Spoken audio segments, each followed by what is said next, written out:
Messieurs, passons de l'autre ligue qui a aussi ses séries éliminatoires, ses finales de conférence dans la NBA. En ce moment, là, faut faire attention. On aime dire, et on aime quand même dire à quel point à Montréal, au Québec, et avec raison, hein, la base partisane la plus folle dans la Ligue nationale de hockey. Mais tu sais, on ne veut pas trop tenter puis aller sur le terrain des autres sports. Hein. On sait comment ça peut se donner dans les Europes pour commencer. Je veux dire, Barcelone qui remporte un championnat il n'y a pas long de ça.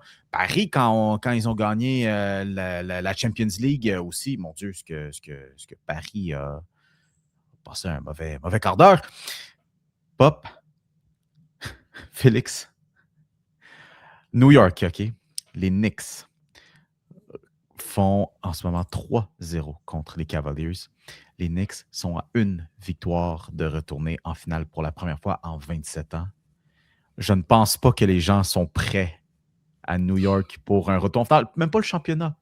Retour à New York. Si quelqu'un qui écoute ça est à New York dans les 24-36 heures qui suivent, ne sortez pas. J'ai déjà hâte. Ça va être fou, man. Je veux dire, on parle beaucoup ici de à quel point Montréal est folle quand le Canadien gagne en série. Là. New York avec les Knicks, c'est dans une ligue qui se ressemble beaucoup. Là.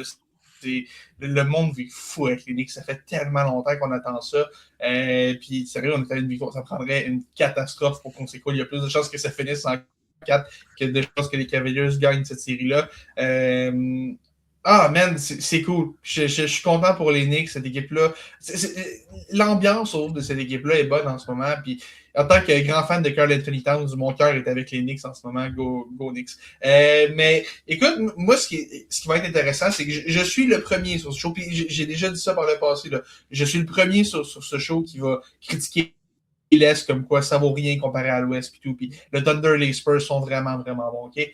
Puis je sais que j'ai déjà parlé des Knicks comme des vrais prétendants, là, mais de plus en plus, j'ai l'impression que les Knicks vont donner pas mal de troubles à leur adversaire en finale. Puis ça va être une série plus égale qu'on pense. Puis j'écarte même pas la possibilité que les Knicks gagnent cette série-là. Peu importe, là, que ce soit contre le Thunder ou les Spurs, là, j'ai pas encore décidé qui va gagner cette série-là. Là, chaque match est tellement serré. Les Spurs pourraient remonter même si c'est derrière 1-2 en ce moment dans la série.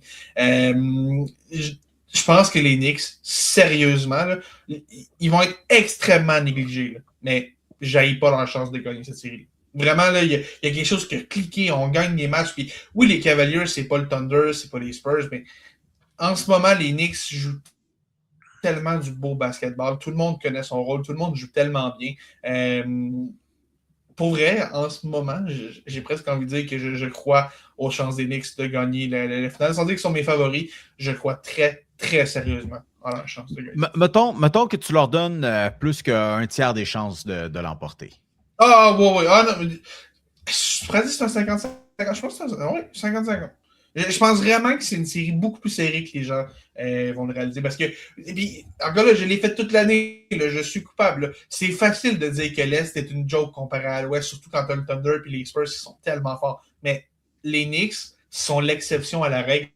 Les Knicks, selon moi, ont toujours été la meilleure équipe de l'Est cette saison. Puis, on a niaisé un peu, là, on trollait là, pendant la saison. Là, des fois, ça arrive. Là. Des fois, tu trolles un peu, là, tu t'écartes un peu. Là, tu perds le narratif pendant un bout. Là, mais là, on a finalement trouvé comment maximiser la part de tout le monde. Puis, on parle souvent de la profondeur du Thunder, celle des Spurs.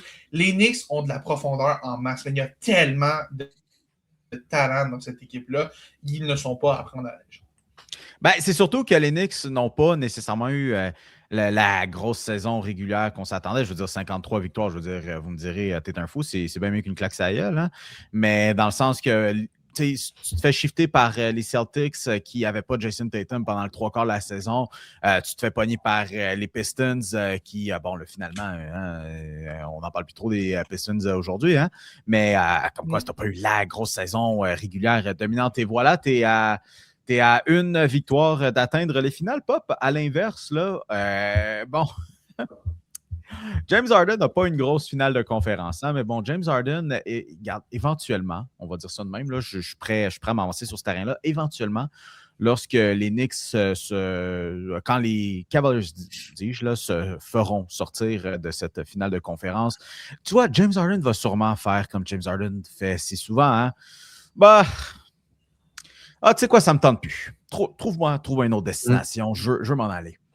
Donovan Mitchell, par contre, Donovan Mitchell, qui est toujours là, un membre des Cavaliers, a encore une autre saison de garantie sur son contrat. Et la suivante, après ça, c'est une année d'option qui lui revient. Mais avec une année restante sur son contrat de garantie, disons que les Cavaliers se fassent éliminer demain. Qu'est-ce qu'on fait si on est les Cavaliers? Écoute, je pense que ce groupe-là avait tellement de promesses. Quand on avait Evan Mobley, Donovan Mitchell, Jared Allen, Colin Sexton, toute cette gang-là, Darius Garland, tout ça, il y a 2-3 ans, on voyait vraiment Cleveland comme le prochain dans l'Est. Je pense qu'on voyait Cleveland un peu comme Détroit était cette saison. C'est ce groupe en progression qui réussit vraiment à prendre les commandes bon dans à toutes l'Est. les positions, là, surtout que c'est ça. De 1 à 5, c'était solide. Là. C'était solide, puis peut-être il manquait peut-être une dernière option supplémentaire, peut-être un 6e joueur là, vraiment de calcul que tu pouvais dire, hey, on va peut-être vraiment avoir de la profondeur. Là, on est en train de se rendre compte que peut-être ce rêve-là est en train de se briser à Cleveland. Puis, écoute, c'est vraiment, zone grise. Il n'y a pas de zone grise. C'est noir ou blanc, c'est comme take de dire, si ça finit par un balayage, faut rebuild, on détruit tout. Tout ça, c'est pas très nuancé comme propos là-dessus, mais quand tu as Donovan Mitchell qui a 2 ans de contrat à faire encore, dont une année, comme tu disais, avec une option de joueur, tu peux commencer peut-être à regarder un peu et te dire, hey, on pourrait peut-être restarter un nouveau groupe. Evan Mobley en défense, on peut encore avoir ça. Il peut avoir quelque chose à faire là-dessus. Mais Donovan Mitchell qui approche les 30 ans au mois de septembre, veut pas, on va déjà être rendu à 30 ans dans le cas de Donovan Mitchell. C'est qu'une équipe qui est déjà en progression pourrait se dire, hey, on est à une. Félix, je vais te regarder. Tu disais un peu la même affaire pour Minnesota la semaine dernière. On est à une transaction de peut-être ouvrir une vraie fenêtre. Pour moi, il y a des équipes dans la NBA, puis je ne sais pas pourquoi j'ai les Hornets de Charlotte en tête. Un peu ce genre d'équipe-là là, qui pourrait. Tu rentres dans Donovan Mitchell là-dedans. Je ne sais pas comment tu réussis à faire un échange de même sans tant que ça à payer un gars comme Conor Paul, mais imagine. OK, les gars, j'ai un peu de misère avec ça, puis c'est avec tout respect pour Donovan Mitchell, puis c'est en tout respect aussi pour mes fellow joueurs qui jouent le shooting guard, ceux qui jouent le 2, ceux qui sont dans la game pour marquer, ceux qui sont dans la game pour scorer, ceux qui sont là pour être les certified buckets guys. Là. Je vous comprends vraiment, très sincèrement, vraiment, là. Mais c'est difficilement... C'est dur, man, trouver une équipe qui est nécessairement en recherche. Tu te dis, OK, je veux un gars qui veut scorer, mais dis-toi qu'en place, tu as sûrement potentiellement, OK, un joueur de pivot ou un ailier que, tu sais, souvent, c'est des grosses équipes qui ont justement des big men qui ont besoin du ballon. Ton point guard, nécessairement, c'est quelqu'un qui va sûrement marquer aussi, tu sais. Révolue un peu la période du pur point guard, du pur meneur, celui qui va aller chercher 15 points, mais un solide 8 à 9 mentions d'aide par match. Ouais, mais Mio, il y a 1 an, Tyrese Haliburton, qui est possiblement le guard le plus pur que tu peux trouver dans cette définition-là, a carry les Pacers à un match 7 d'une finale NBA. Oui, ben je ne dis pas qu'il n'existe plus, mais regarde, on les voit un petit peu moins, mais mon point étant, c'est difficile d'accommoder un échange pour un gars comme pas comme Darius Garland, mais comme Donovan Mitchell, qui est un marqueur, et c'est lui qui a le ballon la majorité du temps. James Harden, pour tous ses défauts, vraiment là, et je tiens à mentionner, James Harden est un joueur de basketball qui a incroyablement de défauts, mais il n'a pas peur de passer le ballon. Evan Mobley n'est pas un pivot qui a besoin d'avoir le ballon constamment dans les mains. Jared Allen, tu fais juste lui lancer, puis il va aller, il va se rendre en haut, puis il va aller. Tu sais, c'est tough d'accommoder un 2 qui est dominant avec le ballon, là.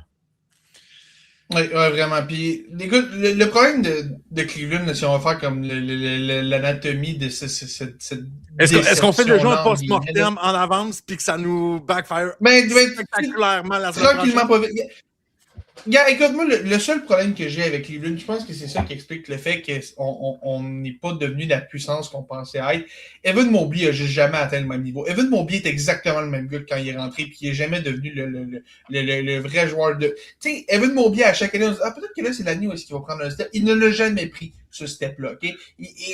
À ce stade-ci, je pense qu'il ne le prendra jamais. Il est ce qu'il est. Un très bon joueur, mais il ne viendra jamais le gros nom auquel on s'attendait. Puis, écoute, tu l'as dit dans la vie de Mitchell, c'est un vrai 2, c'est difficile. Il y a peu d'équipes qui pourraient vraiment utiliser un gars comme ça. Puis, écoute, dernier point pour les Hornets. Les Hornets vont prendre Julius Randle, puis ils vont adorer ça. Mais, gars, dans la vie de Mitchell, je sais pas. Les Hornets, honnêtement, j'aille pas ça le plus sérieusement. Peut-être que les Hawks vont se dire si Jay McCollum, c'était le rôle, mais on pourrait prendre une petite amélioration par rapport à ça. Parce que les Hawks sont une des rares équipes qui ont de la place sur la masse salariale, puis on a surperformé cette année. S'il y a quelqu'un à Cleveland qui croit encore en Zachary, qui sachait, je pense que les Hawks se feraient un bonheur de l'échanger. Mais je suis curieux, tu sais, c'est cas particulier, Mitchell, parce que tu l'as dit, Mio, c'est un drôle de joueur, le fit est particulier, puis ça reste un gars qui gagne beaucoup d'argent, qui est bon, mais il y a encore des questions sur est-ce que c'est vraiment le gars qui va t'amener à un autre niveau. Cleveland l'a essayé pour être ce gars-là quand il était plus jeune et il ne l'a jamais été. 50 millions l'année prochaine, je vais juste vous rappeler, 50 millions de beaux dollars pour Donovan Mitchell, mais moi, je vais juste imaginer un backcourt LaMelo Ball, Donovan Mitchell, puis Kankanu pas comme small forward, là. C'est sexy. Pour moi, ça serait sexy. Mais en même temps, quand tu as tout le temps envie de dire Lonzo Ball, mais LaMelo Ball, là, tu sais, t'as pas besoin tant que ça d'un autre guard un peu comme à la Donovan Mitchell. C'est peut-être là un peu que le fit marche moins un peu. Mais je vais juste imaginer ça, puis je suis comme, ça serait sexy. J'aimerais ça. C'est quoi? Ouais, je pourrais le voir.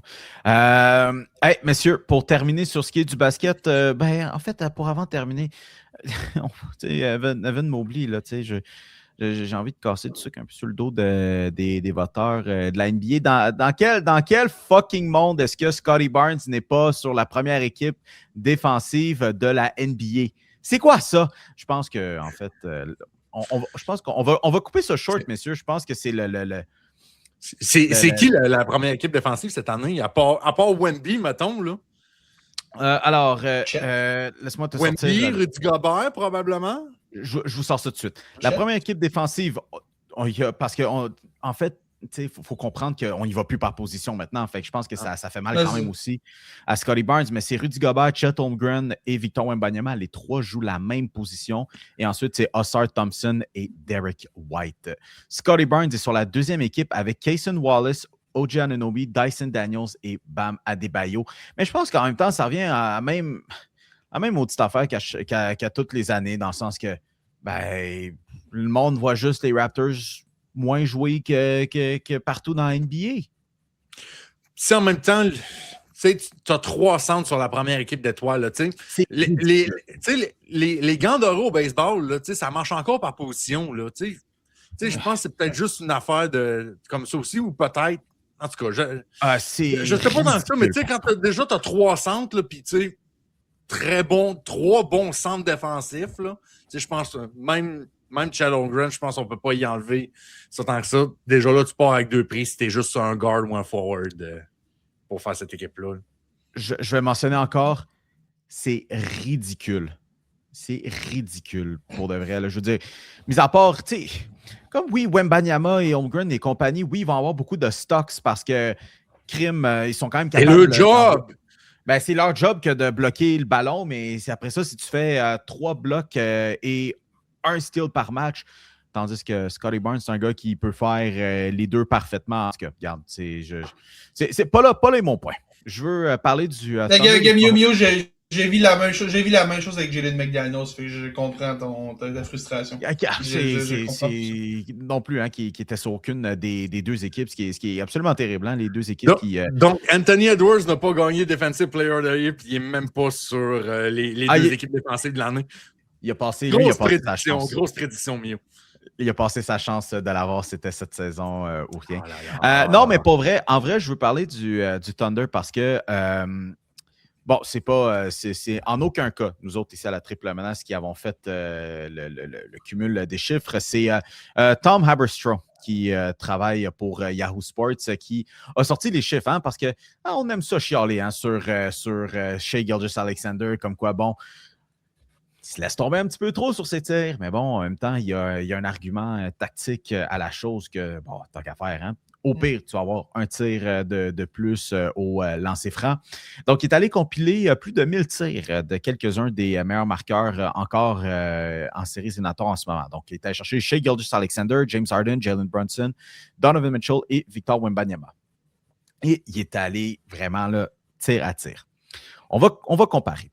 Shai Gilgeous-Alexander, sur les tirs, sur ces tentatives qui n'ont pas été appelées comme des fautes, 11% d'entre eux, il est tombé. Il s'est laissé tomber. C'est ce qu'on regarde comme cadre d'analyse, ce qui est plus que les autres noms que j'ai mentionnés. Sur les tirs sur lesquels des fautes ont été appelées, Shai Gilgeous-Alexander se laisse tomber. Il tombe 51% des fois. C'est-à-dire qu'on dit légitimement, il tombe, mais on se dit qu'avec le contexte, on peut comprendre qu'il se laisse tomber. 51% de ses tirs, mais au cumulatif, durant les séries éliminatoires, Shai Gilgeous-Alexander, avant le 4e match, il a pris 224 tirs au total, 17,4% de ses tirs au total. Il est tombé. Encore une fois. Don't hate the player, hate the game. Moi, c'est juste ça. Tu peux dire que SGA, tu regardes ça et tu es dégoûté pour dire ça. C'est correct. C'est un argument légitime. Mais pour moi, la NBA n'a aucun règlement qui empêche ça. Même encourage ça, même. Quand on a. Il y en a un règlement, juste que il n'y a personne qui l'applique. Il y en a un règlement, personne ne l'applique. En fait, ouais, c'est ça. Il y a un règlement, tu ne l'appliques pas. Tu peux haïr le joueur tant que tu veux. Moi, tant qu'à moi, il faut haïr la NBA là-dessus. Puis, moi, en tout cas, personnellement, c'était facile de chialer contre James Harden, mais James Harden, dans son prime, c'était exactement la même chose. On le laissait faire. Il n'y avait rien qu'on pouvait faire contre ça. La NBA, même si se positionnait pour dire « Ah, c'est pas le fun, puis tout ça », il n'y avait rien à faire. Ils n'ont rien fait là-dessus. Ils ont loophole à exploiter. Ils le font. That's it. Fait que pour moi, SGA, c'est la même chose. Ben, je veux dire, on peut vous rappeler la fameuse fois que James Harden avait se faisait couvrir par LeBron James et LeBron James avait les deux mains dans le dos parce que, je veux dire, c'est les joueurs qui vont aller chercher ça. Mais bon, hein, c'est Félix, pour terminer là-dessus, du bon basketball éthique, hein? Non, ça m'écoeure, man. C'est terrible à regarder. Puis, le pays, c'est SGA, il est excellent. Il n'a pas besoin de faire ça. Je pense que c'est ça qui m'énerve le plus. Il n'a pas besoin de faire ça pour être bon. Puis, on a déjà parlé sur le show, là. C'est pas parce qu'il lance beaucoup de lancers francs qu'il fait ses points. Il n'en tire même pas tant que ça, mais man, c'est de la façon qu'il le fait avec les moves de tête exagérés, la façon qu'il se laisse aller les bras dans les airs, puis tout. Puis, c'est pas beau, man. C'est vraiment pas beau. Puis, c'est. En tout cas, je trouve ça. Je suis content d'avoir Anthony Edwards qui fait pas ça. Je suis content que mon joueur vedette ne fasse pas ça parce que je trouve ça horrible. Puis, écoute, Victor Wembanyama a commencé à le faire un petit peu récemment. Je suis pas un grand fan, mais il ne fait pas tant que ça pour le moment. C'est pas super. Pour l'instant. J'ai ça pour l'instant. Puis Wemby est un style un peu différent. Là, c'est difficile de tomber quand tu es aussi grand que ça. Là. Mais en tout cas, je trouve juste ça laid. C'est plate. Je veux pas voir un gars qui réagit comme s'il s'était fait tirer à chaque fois qu'il prend un tir, man. En tout cas, j'ai rien d'autre à dire. Là. Juste, ça m'écoeure, je trouve. C'est juste la NBA qui en sort perdant. C'est pas pour rien que la NBA est la ligue qui perd le plus de momentum en termes sportifs. Là. On voit que la ligue est en déclin un peu. On sent que les critiques sont de plus en plus intenses au niveau de la NBA. On est en train de reculer vraiment. Là, même si le fait qu'on génère encore de l'argent et que les franchises sont encore à des valeurs astronomiquement dégueulasses, tellement que le chiffre est énorme, mais tu vois que s'il y a une des 4 ligues en Amérique du Nord qui est en déclin, c'est bien celle-là. Puis malheureusement, on ne fait rien pour changer ça. Oui, on met une règle, mais on l'applique une année, puis après ça, il y a 3-4 ans, le débat était, on venait quasiment une NBA plus défensive parce qu'on avait, on était un peu plus sévère là-dessus. Ça dure un an, finalement, là. Même pas, ouais, là. Et autant pour ça, même la série OKC et Spurs dans le Thunder Spurs attire des millions de yeux. Je pense que ça doit être là, vraiment une des finales de conférence qui attire le plus de yeux en histoire récente. Là. C'est ça. Juste le marché français qui doit écouter ce match-là à cause de Wemby et tout ça. Puis... Et quand même, malgré les séries, c'est sûr qu'il doit y avoir quand même un certain engouement au nord de la frontière aussi à regarder Shai Gilgeous-Alexander. Je veux dire, pour terminer là-dessus, effectivement, qu'il n'y en a pas besoin. Mon gars se fait présentement, là, est en train d'entrer un territoire très dangereux en matière de son leg, de qu'est-ce que ce gars-là va laisser. Il a 27 ans et il reçoit déjà des comparatifs en Michael Jordan, je veux dire. On peut chialer que c'est dégueulasse, que c'est pas éthique, mais ça marche. Ça marche. C'est ça, il n'y a juste pas besoin de le faire. Il n'y a pas besoin de ça pour être bon. Il n'y a pas besoin de le faire, mais là, il s'en va possiblement gagner un 2e championnat de suite après avoir gagné un 2e MVP de suite. Regarde, ça c'est l'appareil. Bon, on va tirer à plug avant que Félix se laisse s'emporter. Écoutez, si vous appréciez le show, allez donc mettre un petit 5 étoiles sur l'application de votre show. Vous écoutez ça, que ce soit YouTube ou encore Apple Podcast. C'est même, j'ai dit YouTube, si vous êtes sur Spotify ou Apple Podcast. Puis écoutez, si vous êtes sur YouTube, si vous n'êtes pas déjà abonné, allez donc le faire. C'est gratuit. On a topé le 200. On a topé le 200 cette semaine. 200 abonnés sur YouTube. C'est vrai. Et bienvenue d'ailleurs si c'est votre première fois là-dessus.